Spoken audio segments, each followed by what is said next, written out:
السلام علیکم ورحمۃ اللہ وبرکاتہ۔ کیا آپ کو پتہ ہے کہ نبی صلی اللہ علیہ وسلم نے ایسے کلمات سکھائے ہیں جس کو پڑھ کر اگر کوئی بھی دعا مانگی جائے تو آپ کی دعا رد نہیں ہوگی؟ وہ کلمات کیا ہیں؟ نبی صلی اللہ علیہ وسلم ایک دن مسجد کے اندر بیٹھے تھے، ایک شخص آ کے نماز پڑھتا ہے، نماز پڑھ کے فارغ ہوتا ہے اور فارغ ہونے کے بعد ایک دعا کرتا ہے۔ نبی صلی اللہ علیہ وسلم وہ دعا سنتے ہیں۔ وہ دعا کیا ہے؟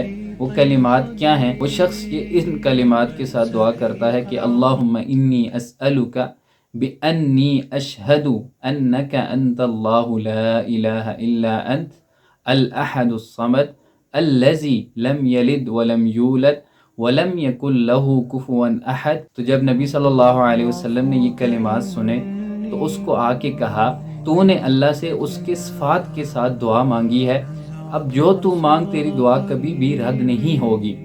تو اس لیے جب بھی آپ دعا کریں ان کلمات کے ساتھ دعا کریں تو انشاءاللہ اللہ تعالیٰ آپ کی دعا بھی رد نہیں کرے گا، جیسے اس شخص کی دعا نبی صلی اللہ علیہ وسلم نے کہا کہ تیری بھی دعا رد نہیں ہوئی، تیری دعا قبول ہوگی۔